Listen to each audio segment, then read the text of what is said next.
Обзоры экономических, спортивных событий, мировые новости и главные события региона. Обо всем этом мы не только расскажем в ближайший час.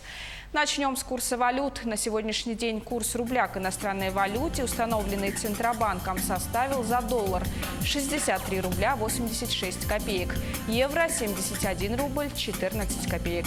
Что касается обмена валюты в Якутске, то выгоднее всего доллар покупает Восточный банк за 63 рубля 88 копеек, продает Россельхозбанк за 64 рубля 20 копеек.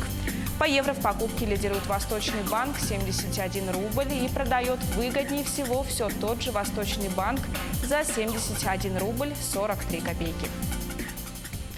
Закон о повышении МРОТ в следующем году приняла Госдума в первом чтении. Увеличение минимальной оплаты труда будет распределенным с учетом районных коэффициентов и процентных надбавок. В центральных и южных районах оно будет составлять 850 рублей, а, к примеру, в Чукотском автономном округе 2550 рублей. Принятие законопроекта будет способствовать обеспечению повышения заработной платы более 3 миллионам работникам. Еще один законопроект, который приняла Госдума в первом чтении, касается горячего питания в школах. Напомню, авторами этой инициативы выступили вице-спикер Палаты Ирина Яровая и руководители всех парламентских фракций. Кроме того, документом закрепляются основные принципы здорового питания, конкретизируются особенности качественного, а главное – безопасного питания учащихся младших классов. По словам депутатов, теперь как минимум одноразовое горячее питание в школах для учеников начальных классов будет гарантировано законом, а значит, полноценную еду получат более 7 миллионов школьников. Подготовлен финальный проект реформы накопительной пенсии, который призван модернизировать замороженные с 2014 года пенсионные накопления. Он получил название «Гарантированный пенсионный план». Подробнее в экономическом обзоре расскажет мой коллега Иван Лазаренко. Иван, а в чем принципиальное отличие новой схемы накопления пенсий? Кристина, во-первых, участие в новой системе пенсионных накоплений будет абсолютно добровольным. А во-вторых, участник этой системы сможет приостанавливать свои взносы в негосударственные пенсионные фонды неограниченное количество раз. Главное, чтобы в общем сумма этих неплатежей не превышала 5 лет. Это новости экономики на Якутия-24, в студии Иван Лазаренко. Власти подготовили финальный проект реформы накопительной пенсии, который призван модернизировать замороженные с 2014 года пенсионные накопления. Минфин и Центробанк работают над моделью новой пенсионной системы с 2016 года. Изначальный проект системы индивидуального пенсионного капитала, которая предполагала, что россиянин автоматически подпишется на отчисление взносов с зарплат для будущей пенсии, не был поддержан президентом. Он был переписан под полностью добровольный порядок участия граждан в системе накоплений. Переработанный проект новой пенсионной модели сменил название на гарантированный пенсионный продукт. Основная цель проекта, переименованного еще раз в гарантированный пенсионный план, осталась неизменной. Это предоставить гражданам возможность за счет личных взносов с зарплат в негосударственные пенсионные фонды копить на будущую пенсию. Размер отчислений может быть абсолютно любым. Участник новой пенсионной системы сможет устанавливать его самостоятельно, но не более 6% от зарплаты. Он также может неограниченное количество раз приостанавливать уплату взносов, но не более чем на 5 лет в общей сложности. При этом с даты уплаты первого взноса и до истечения 6 месяцев вводится период охлаждения. Гражданин может отказаться от участия в системе гарантированный пенсионный план и забрать все уже перечисленные деньги. На совещании в правительстве под руководством первого вице-премьера Антона Силуанова были сняты основные разногласия Минфина с другими профильными ведомствами и компаниями по законопроекту о господдержке проектов в Арктике. В законопроекте, который внесло Минвостокразвитие, были подписаны нулевые ставки налога на добычу полезных ископаемых для разработки нефтегазовых месторождений на шельфе Северных морей, против которых изначально выступал Минфин. На совещании договорились, что эти месторождения в течение 15 лет будут платить 5%. Этот налог с момента достижения выработанности запасов 1%, сказал Трутнев.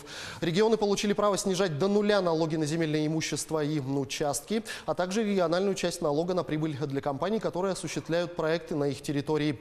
Инвестиционный вычет из федеральной части налога на прибыль для геологоразведки нефтегазовых месторождений в Арктике составит 50% объема затрат на эти цели, добавил вице-премьер. Благодаря списанию африканским странам долгов более чем на 20 миллиардов долларов Россия открыла путь для работы своих компаний на континенте. Об этом заявил пресс-секретарь главы государства Дмитрий Песков. Он пояснил, что долги Африки были эфемерными и невозвратными, зато сейчас появилось много новых возможностей для России. Наши компании имеют возможность работать на взаимовыгодной основе, зарабатывать деньги, увеличивать товарооборот, платить большие налоги, в том числе в российский бюджет. Это большая занятость. Это экспансия на мировые и африканские рынки, подчеркнул Песков. Накануне глава государства сообщил, что и остаток долга Эфиопии перед Россией в размере 163,5 миллиона долларов вскоре спишут по схеме «долг в обмен на развитие». Долг в обмен на развитие означает, что списание долгов проводится в обмен на преференции. Например, разрешение на работу российских компаний, разработку месторождений или доступ к стратегическим областям экономики в приоритетном порядке. Промсвязьбанк создаст отдельное бюро кредитных историй для военных и сотрудников силовых ведомств. В целях безопасности данных оно будет принадлежать только российским акционерам. Необходимость создания такой структуры обуславливается тем, что в 3 существующих крупнейших бюро кредитных историй есть американские акционеры. Сформировать новую структуру планируется в течение 5 лет. Сейчас банк разрабатывает наполнение для нее. Ведется активная работа по внебанковским сервисам. Планируется, что клиентами новой кредитной организации станут военнослужащие, силовые ведомства, а также представители малого и среднего бизнеса, участвующие в гособоронзаказе. Генпрокуратура России считает необходимыми изменения в законодательстве для достижения четкого регулирования вопросов закупочной деятельности. Только за первые 6 месяцев текущего года надзорное ведомство выявило более 100 тысяч нарушений в этой сфере. В частности, органы прокуратуры считают необходимыми при организации закупок учитывать сведения о нарушениях, допущенных претендентами на контракты ранее, а также установить более жесткий контроль над стадией приемки продукции, чтобы исключить возможность хищения. Главной задачей считается разработка правовых механизмов, исключающих участие в закупочных процедурах недобросовестных заказчиков. Как отмечают в Генпрокуратуре, уже почти 3 года действует закон, который запрещает заключать государственные и муниципальные контракты с юридическими лицами, которые ранее привлекались к административной ответственности по статье «Незаконное вознаграждение от имени юридического лица». На этом у меня пока все. Оставайтесь в курсе экономических событий на Якутия-24. Кристина Нуа. Свежая и актуальная информация из мира экономики в следующем выпуске. Иван, спасибо. Об экономической ситуации в стране нам рассказал Иван Лазаренко. В Якутске в скором времени появится дом под куполом. Совместный проект группы компаний «Синет» и Северо-Восточного федерального университета появится в скором времени на территории Тора-Кангаласы. Дом является экспериментальным. Цель – изучить, можно ли в суровых условиях улучшить качество жизни жителей северных территорий, живя под куполом. Сейчас там находится наш корреспондент Ульяна Шагина. Ульяна, здравствуй. Расскажи, для чего и для кого строится такой дом? Добрый день, Кристина. Дом действительно является очень интересным. Точнее, дом-то сам обычный, построенный из обычного бруса. Ну а вот купол, который его обволакивает, как будто бы из какого-то фантастического фильма. Такой подарок для всех жителей Якутии сделала компания «Синет Групп». К 20-летию своего создания они запустили проект высокотехнологичного развития. Эксперимент с домом пройдет удачно, то в ближайшем будущем есть перспектива, что в Якутске еще и появится аквапарк, точно такой же, обтянутый с таким же куполом. Ну а я напомню, что в 2013 году норвежская семья с 4 детьми построила точно такой же дом с куполом. На севере Норвегии построили его из металла и стекла. Ну а наш якутский дом тоже также из металла, но вместо стекла здесь обтянута пленка ПВХ. Норвежский дом. Напомню, что в Норвегии климат немного отличается от Якутии. Там, по крайней мере, нет вечной мерзлоты, но так как он находится рядом с морем, там очень холодные ветра и холодный климат. Ну а сами жители Норвегии этот дом называют дом под теплицей. На самом деле это так и есть. И напомню, что само строительство купола взяло на себя компания взяла на себя компания Синет Групп. Ну а вот научной частью у нас будет заниматься Северо-Восточный федеральный университет. И рядом со мной декан автодорожного факультета Дмитрий Филиппов. Дмитрий Васильевич, здравствуйте. Расскажите, пожалуйста, чем именно вы будете заниматься? Здравствуйте, Ульяна. Здравствуйте, уважаемые телезрители. Значит, этот проект был создан благодаря соглашению, подписанному между Северо-Восточным федеральным университетом и группой компаний Синет вот в начале лета этого года. И, как вы видите, вот буквально за совершенно короткие сроки, за несколько месяцев, нам удалось возвести вот этот объект, и более того, вместе с куполом. Мы с вами находимся на территории испытательного полигона нашего университета, расположенного в Тор Кангаласы. Здесь вот недалеко Капитоновка, Кангаласы находится. Ну и так получилось, что один из объектов вот под названием Технический центр испытательного полигона стал площадкой для проведения этого крупномасштабного эксперимента. Расскажите, пожалуйста, вот не будет ли такого, что тепло, которое исходит из этого дома, ведь дом находится под теплицей, да, получается, не даст ли тепло, которое исходит из этого дома, оттайку грунта? Безусловно, даст, мы это ожидаем. Вот телезрители видите, то здесь вот стоит, вот из земли торчит такая трубка интересная. Вот таких трубок у нас здесь имеется 7 штук. Это специальные скважины, которые мы пробурили для изучения вечной мерзлоты. В них вот погружены термодатчики. 4 находятся вне купола, 3 прямо непосредственно в доме. И вот с помощью этих приборов мы будем изучать поведение, значит, грунтов, льдов. И, наверное, получим весьма интересную, любопытную картинку с профилем оттаивания, с чашей оттаивания. Нашлись ли уже добровольцы и в чем заключается их задача? Чем они будут заниматься, люди, которые будут жить в этом доме? Ну, отмечу, что поиском добровольцев занимаемся не мы, а этим занимается Синет Групп. Насколько нам известно, такая семья уже добровольцев найдена. Вот был большой конкурс, достаточно серьезный, и было рассмотрено много кандидатур. Вот семья, ну, насколько нам известно, семья уже готова, и в ближайший месяц мы, наверное, ее уже заселим. И они у нас, значит, по нашему замыслу проживут до начала лета следующего года, то есть практически 1 календарный год. Вот эта семья должна будет вести онлайн-дневник, и обязательным условием является согласие семьи на проведение исследовательских экспериментов. То есть наши университетские специалисты будут приезжать, снимать показания температурных и метеодатчиков, а специалисты Института психологии и мединститута будут приезжать и проводить экспресс-медицинские осмотры и анкетирование по изучению их состояния. Спасибо большое. Но я отмечу, что если эксперимент пройдет удачно, то это даст удивительную возможность для развития северных таких вот городов не только в России, но и в мире. У меня все, Кристина. Ульяна, спасибо. Я напомню, на прямой связи со студией была моя коллега Ульяна Шагина.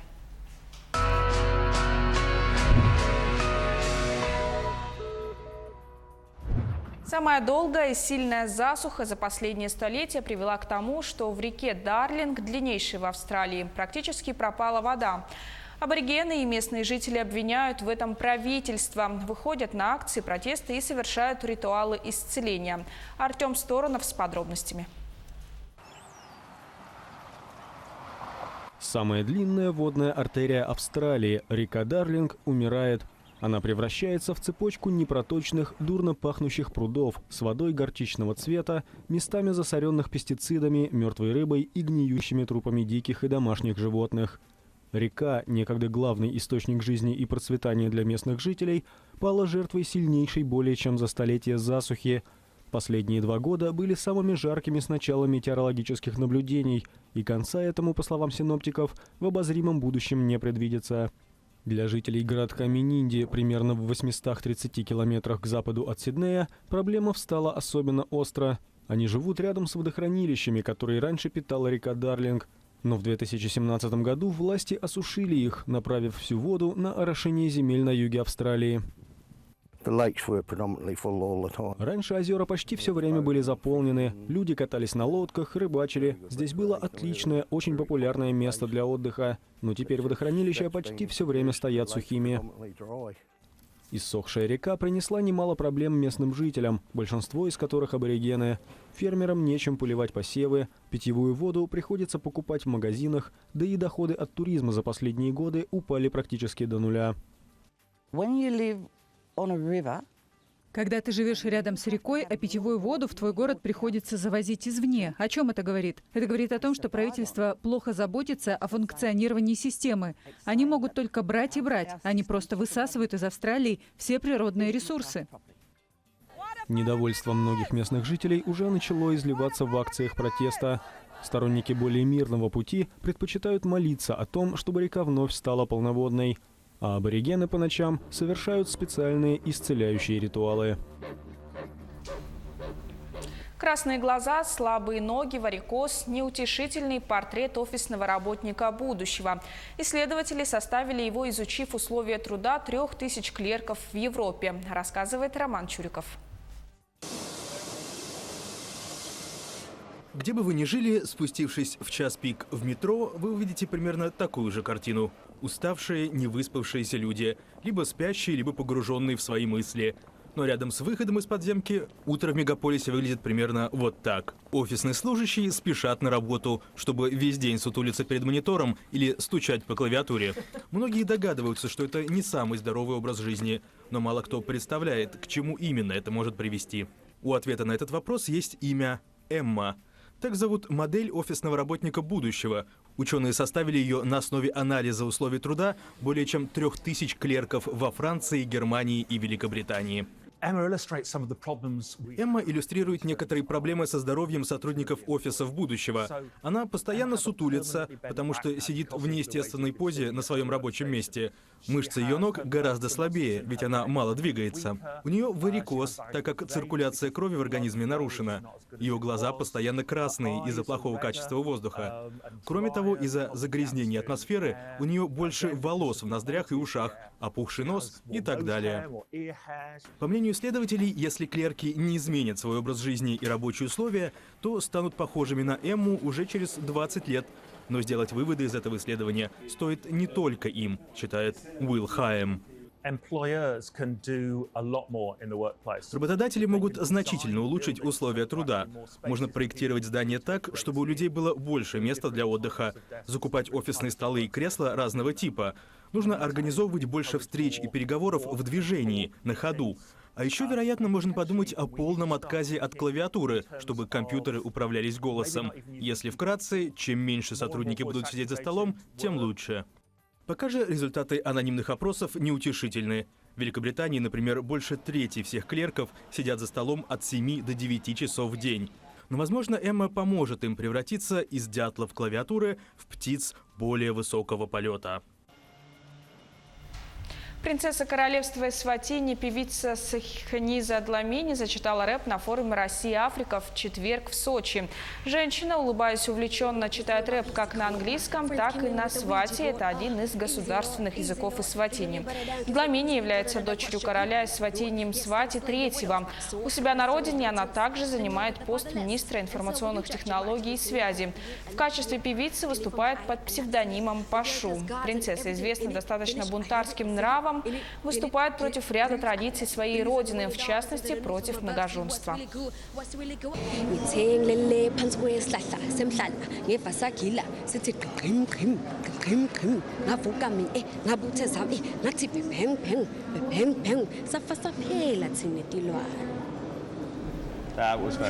Британцы вовсю готовятся к празднованию Хэллоуина, а именно закупают главный символ праздника – тыквы. Их можно найти в магазинах, садовых центрах или прямо на полях. Тысячи и тысячи тыкв всевозможных форм, размеров и цветов готовы встречать Хэллоуин и ждут своих покупателей на поле возле города Колчестер в графстве Эссекс на востоке Англии. По словам хозяйки фермы Эмили Френч, бахчевые высаживают в мае, чтобы они полностью созрели к сентябрю. Часть продукции продают магазинам и садовым центрам. Но многие тыквы так и остаются лежать на поле, чтобы покупатели могли сами приехать и выбрать понравившиеся бахчевые. Традиционный символ праздника Хэллоуин стал пользоваться особой популярностью в последние 5 лет, говорит Френч. Похоже, что каждый год какой-то один вид тыквы берут больше, чем остальные. В прошлом году главным трендом был сорт Кронпринц. Это серые тыквы, из которых покупатели, скорее всего, делали привидений. В этом году я заметила, что людям все больше нравится раскрашивать тыквы. Поэтому мы спрятали на поле несколько штук золотого цвета. Людям нравится их там разыскивать. В остальном же покупательские предпочтения угадать сложно. По словам Френч, зачастую страшные тыквы в пупырышках раскупают гораздо раньше, чем классические ровные красивые плоды. Выбрать себе бахчевые по вкусу на этом поле можно будет вплоть до праздника 31 октября. Это были мировые новости на Якутии 24.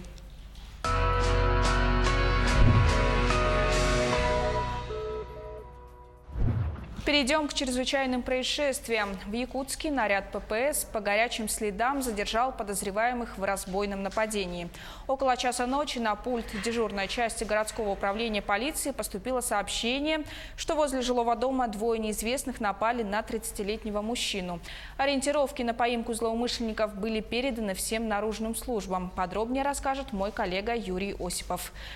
Юрий, как поймали злоумышленников? Да, Кристина, их заметили спустя несколько минут неподалеку от места происшествия. Завидев полицейских, подозреваемые попытались бежать, и когда им это не удалось, они даже проявляли агрессию. Но их задержали и установили их личности. Ими оказались 17 и 23-летние местные жители. Сейчас в их отношении возбудили уголовное дело. Здравствуйте, вы смотрите обзор чрезвычайных происшествий в студии Юрий Осипов. В Якутии погиб 13-летний воспитанник Максоголовского детского дома. По данным следствия, утром 23 октября этого года подросток был доставлен в хирургическое отделение районной больницы с жалобами на боли в колене, и днем медики зафиксировали его смерть.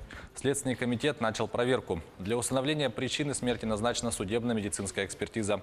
Также к расследованию присоединилась республиканская прокуратура. В ходе проверки будет дана оценка соблюдению Максоголовским центром требований законодательства об охране жизни и здоровья воспитанников, о порядке содержания и воспитания детей, установлены причины и условия, способствовавшие гибели несовершеннолетнего.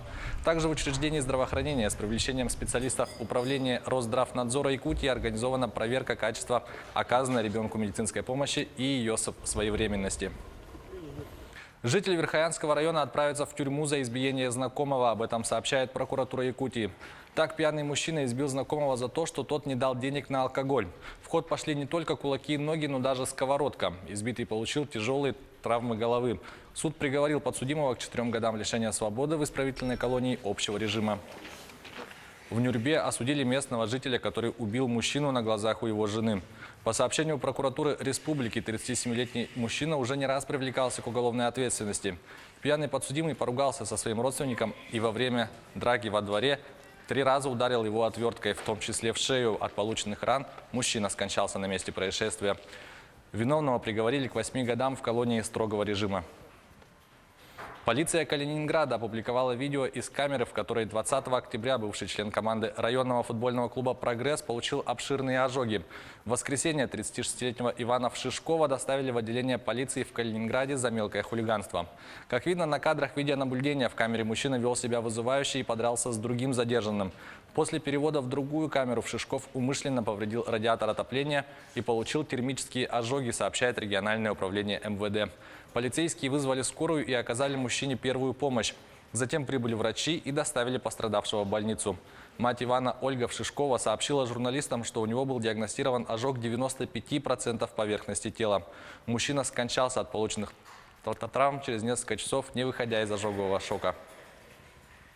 Блогер из Новосибирска Валентина Сидорова заявила, что на нее напали в столичном центре косметологии. Девушка пришла на процедуру коррекции, вместо этого получила по лицу и голове. Сейчас пострадавшая лежит в больнице. Специалистка, которая якобы распустила руки, опубликовала в социальных сетях встречное обвинение, что Сидорова ударила ее каблуком в живот. Теперь у косметолога угроза выкидыша.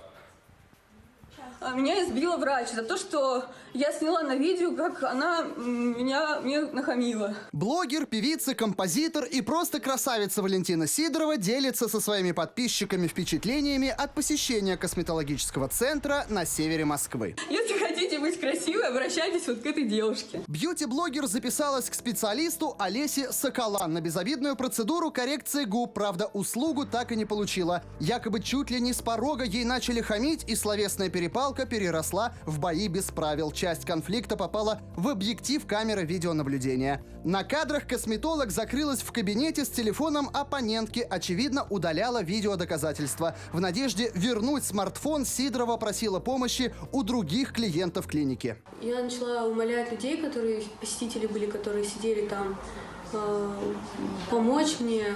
Но администратор, вместо того, чтобы, увидев мое окровавленное лицо, у меня на волосах была кровь, на лице, я мельком глянула себя в зеркало, и мне стало страшно. Посетители, естественно, тоже испугались моего вида.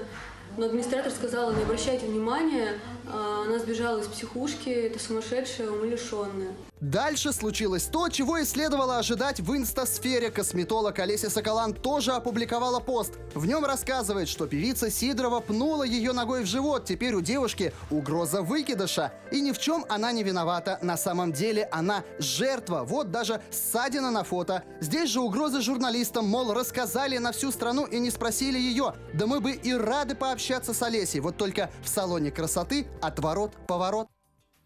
39 человек, чьи тела были обнаружены в грузовике в английском городе Грейс, графства Эссекс, оказались гражданами Китая, сообщила британская полиция в четверг. Идентификация личностей погибших продолжается. На данный момент известно, что среди них было 38 взрослых и 1 подросток. Ранее полиция задержала водителя грузовика по подозрению в убийстве. Им оказался 25-летний мужчина родом из Северной Ирландии. В полиции полагают, что контейнер с телами жертв прибыл в Великобританию в ночь на среду 23 октября из бельгийского портового города Зеебрюгге. Федеральная прокуратура Бельгии начала расследование. Как сообщают СМИ со ссылкой на МИД Болгарии, грузовик был зарегистрирован в болгарском городе Варна на компанию, принадлежащую гражданину Ирландии. Это была рубрика «Чрезвычайные происшествия». Берегите себя и до встречи в эфире. Кристина, на этом у меня вся информация. Благодарю тебя и наших зрителей за внимание. Спасибо, Юрий. Мы продолжаем. Географический диктант в Якутии пройдет на 350 площадках. Акция начнется 27 октября ровно в 12:00 по местному времени во всех субъектах страны. В республике планируется участие свыше 35 тысяч якутян. Это рекордное количество за 5 лет истории. Тест может выполнить любой желающий. Могут приходить семьи, люди с ограниченными возможностями здоровья. Впервые в этом году сделали вариант для слабовидящих людей. Вариант диктанта состоит из 40 вопросов, разделенных на 2 части по степени сложности. Мероприятие состоится в школах, вузах, учреждениях среднего профобразования, библиотеках и музеях. Перед началом каждому участнику выдается идентификационный номер, по которому спустя месяц можно будет посмотреть результат на сайте Русского географического общества диктант.рго.ру. Когда вы пишете этот диктант, не надо гоняться за баллами, за результатами. Главное это хорошо отдохнуть, потому что за час до начала диктанта на площадках проводится культурная программа, то есть просмотр видео из коллекции Русского географического общества, общение с космонавтами, заранее записанное видеообращение от космонавтов, получается, со станции МКС. Профессор Академии музыки имени Гнесиных Александр Майкпар проводит мастер-классы в Якутске. Заслуженный артист России, доцент кафедры органа и клавесина приехал в столицу республики в рамках нацпроекта «Культура». Более подробно о мастер-классах нам готова рассказать Саргылана Захарова. Она на прямой связи с нами. Саргылана, здравствуй, тебе слово. Здравствуй, Кристина, спасибо. Мы сейчас находимся в музыкальном училище, и вот прямо за моей спиной в этом актовом зале прямо в эти минуты проходит практическая часть мастер-класса. Давайте зайдем и одним глазком заглянем за процессом.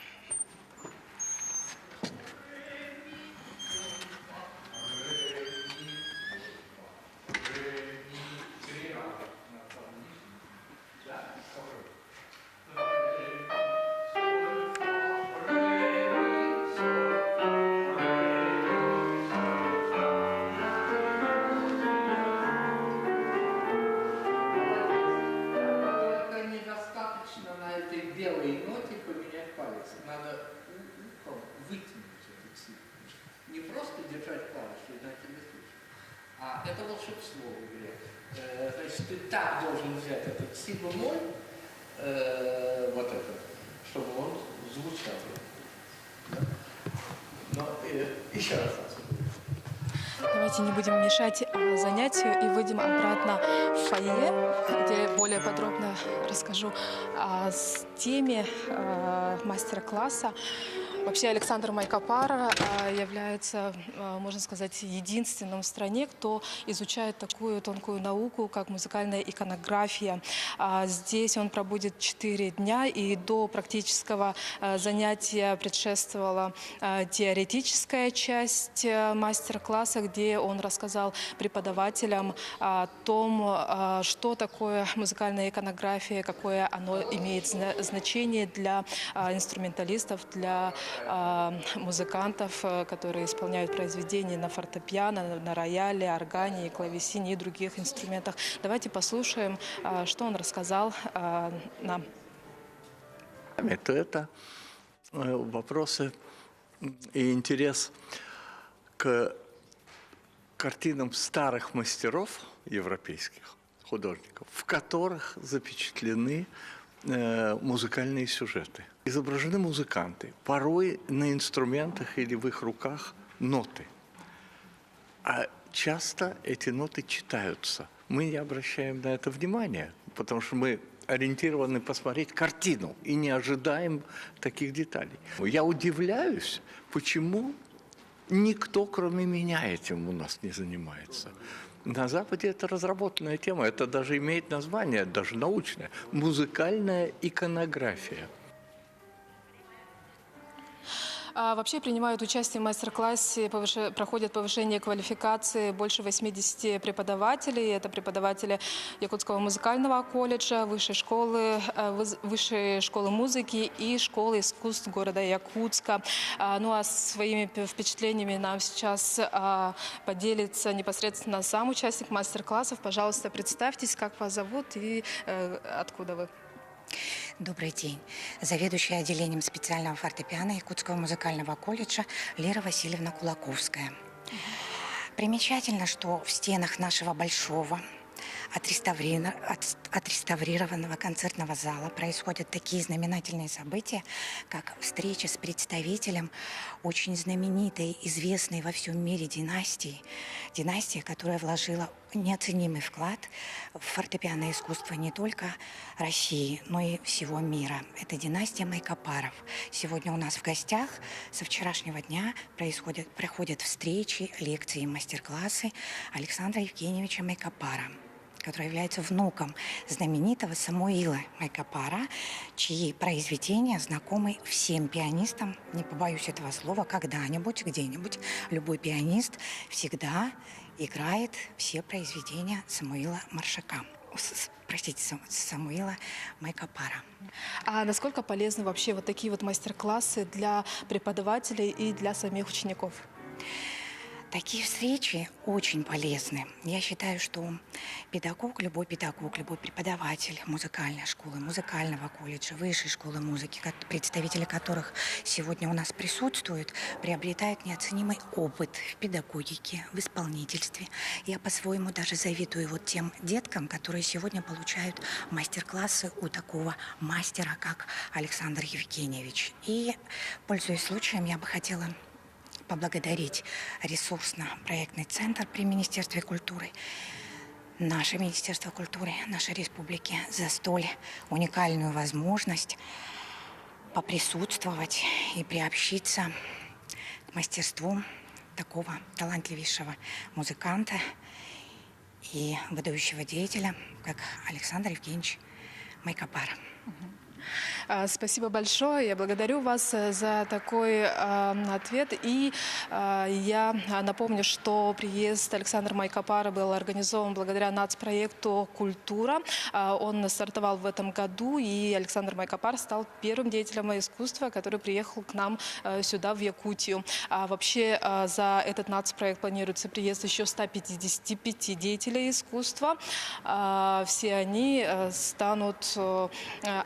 они поделятся своим опытом и мастерством с нашими якутскими музыкантами. Кристина, у меня пока на этом все. Саргалана, спасибо. На прямой связи со студией была моя коллега Саргалана Захарова. Переходим к новостям спорта. Российский футбольный клуб «Краснодар» обыграл турецкий Трабзонспор в матче группового этапа Лиги Европы. Подробности знает мой коллега Власий Сергеев. Власий, с каким счетом победили и каково турнирное положение россиян? Кристина, здравствуй. Краснодарцы выиграли со счетом 2-0. Для них эта победа стала первой на этом турнире. Россияне набрали 3 очка и вышли на 3-ю позицию группы С. Следом идет Трабзонспор, в активе которого 1 балл. Здравствуйте. В эфире на новости спорта, студии Власий Сергеев. Футболисты Краснодара в гостях одержали победу над турецким Трабзонспором в матче 3-го тура групповой стадии Лиги Европы. Встреча завершилась со счетом 2-0. Результативными ударами отметились Маркус Берг и Тони Вилена. А после 3 матчей предварительной стадии Краснодар идет на 3-й позиции группы С, набрав 3 очка. Турки занимают 4-е место, у них 1 балл. Возглавляет же квартет швейцарский Базель, имеющий в активе 7 очков. На 2-м месте с 6 баллами идет испанский Хетафе. В следующем туре быки вновь сыграют с Трабзонспором. Матч пройдет в Краснодаре 7 ноября. В другом матче игрового дня московский ЦСКА со счетом 1-0 на своем поле уступил венгерскому Ференцварошу. Единственный гол встречи на 86-й минуте забил полузащитник гостей Роланд Варга. Армейцы занимают последнее место в группе H, не сумев набрать ни одного очка. Ференцварош идет 3-м, на его счету 4 балла. Лидирует испанский Эспаньол, имеющий в активе 7 очков. Следом идет болгарский Лудогорец, у которого 6 баллов. В 4-м туре групповой стадии ЦСКА также сыграет с Ференцварошем. Матч пройдет 7 ноября в Будапеште. Сборная России по футболу поднялась с 42-го на 37-е место в рейтинге ФИФА. В 2019 году подопечная Станислава Черчесова провела 8 матчей в рамках отборочного турнира чемпионата Европы, одержав 7 побед при 1 поражении. Команда России по 2 раза выиграла у сборных Казахстана, Кипра и Шотландии. Еще одна победа была одержана над футболистами из Сан-Марино. Единственное поражение россиянам нанесла сборная Бельгии, которая продолжает возглавлять рейтинг ФИФА. На 2-й позиции идет команда Франции. Тройку лидеров замыкают бразильцы. В следующем отборочном матче Евро россияне сыграют с бельгийцами. Встреча состоится 16 ноября в Санкт-Петербурге. Россия проведет чемпионат мира по пляжному футболу на высоком уровне. Такое мнение высказал министр спорта страны Павел Колобков. Напомню, вчера на заседании Совета ФИФА в Шанхае Россия была выбрана местом проведения мирового первенства, которое пройдет в 2021 году в Москве. Россия прошла большой путь по развитию пляжного футбола и заслужила право проведения чемпионата мира. Уверен, что турнир будет проведен на самом высоком уровне, станет ярким и запоминающимся событием для его участников и болельщиков, которые вновь увидят гостеприимство российской столицы, как это было на чемпионате мира по футболу 2018 года, сказал Колобков. Конор Макгрегор проведет следующий поединок под эгидой UFC 18 ноября в Лас-Вегасе. Об этом ирландец заявил вчера на пресс-конференции в Москве. Напомню, в последний раз Макгрегор выходил на октагон 6 октября 2018 года. Тогда он проиграл Хабибу Нурмагомедову, защитившему пояс чемпиона в легком весе.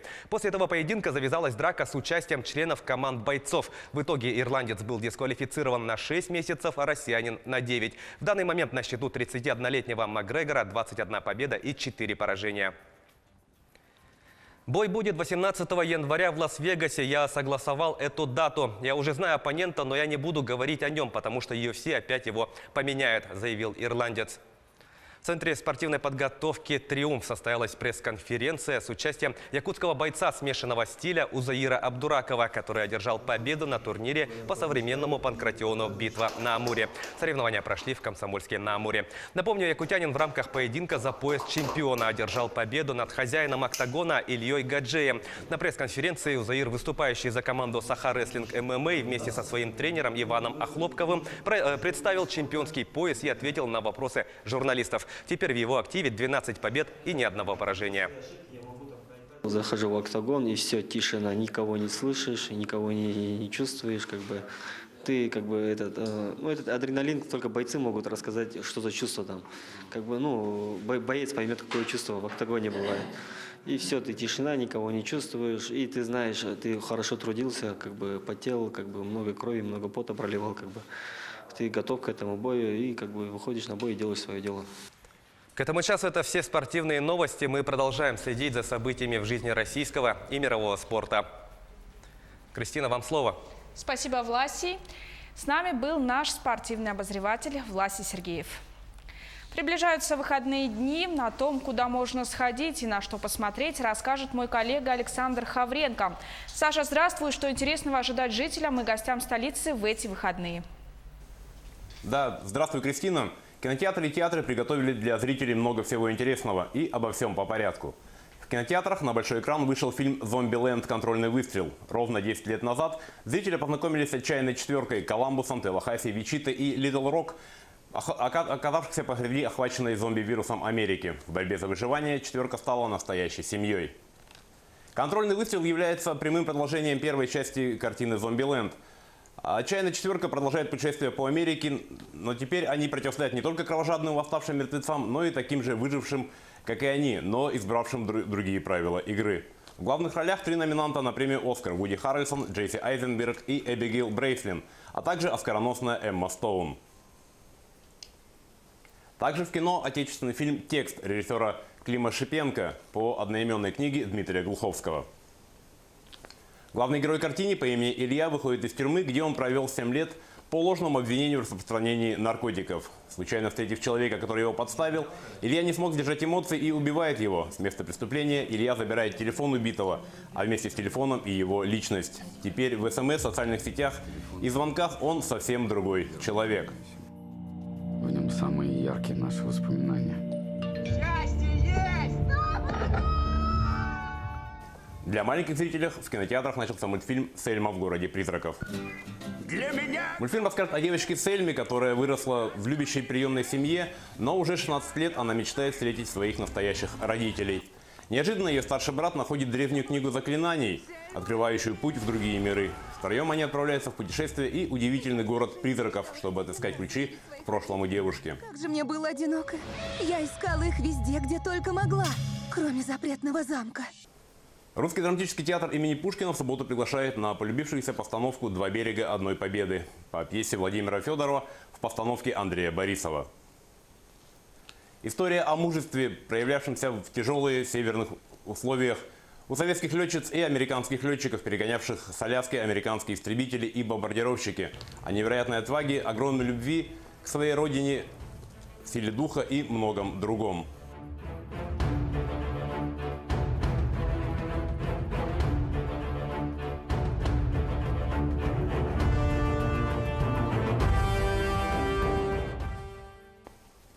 Саха-театр в субботу и воскресенье покажет спектакль о выдающихся людях республики. В субботу зрителей ждет спектакль по пьесе Айсена Дайду о знаменитом поэте Иване Слепцове «Орбита». Автор пьесы Айсен Дайду определяет его как спектакль о истинной поэзии, о жизни поэта на земле, о том, что он ярко и предельно честно должен творить, писать стихи для людей, чтобы восторжествовали добро и любовь. А в воскресенье Саха-театр покажет спектакль по пьесе Дмитрия Наумова о жизни выдающегося сына якутского народа, известного государственного и политического деятеля Исидора Барахова. В Музее истории и культуры народов Севера имени Ярославского открылась выставка художницы Миры Аргуновой «Якутия, Горный Алтай. Братья навек». Мира Аргунова является участником 25 международных и российских региональных художественных выставок. На выставке «Якутия, Горный Алтай. Братья навек» представлены пейзажи, портреты выдающихся якутских и алтайских деятелей культуры и искусства, а также сюжетные картины, удостоенные наград на художественных конкурсах.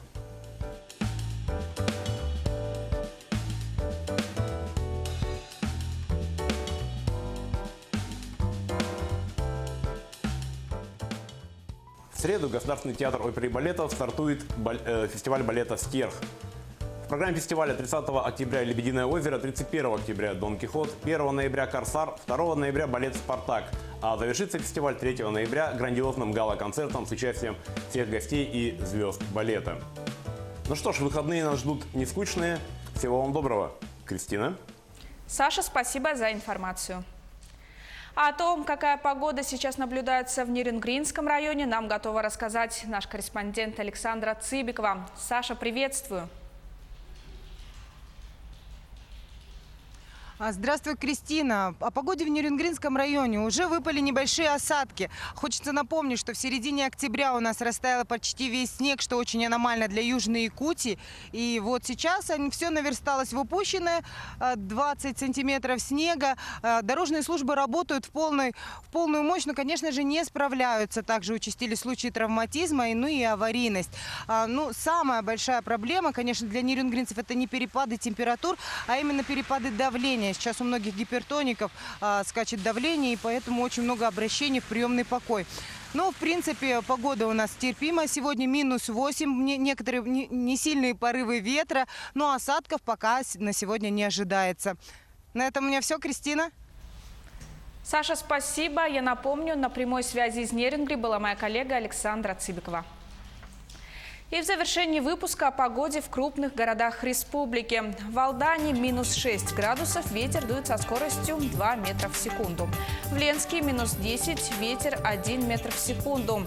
В столице Алмазного края в эти минуты -7, ветер дует 2 метра в секунду. А за окнами жителей Нерюнгри, как нам рассказала наша коллега, столбик термометра остановился на отметке -8. Давление 688 миллиметров ртутного столба. В Якутске прямо сейчас -6 градусов, ветер 1 метр в секунду. Наши корреспонденты продолжают следить за развитием событий. Оставайтесь на нашем телеканале и не переключайтесь.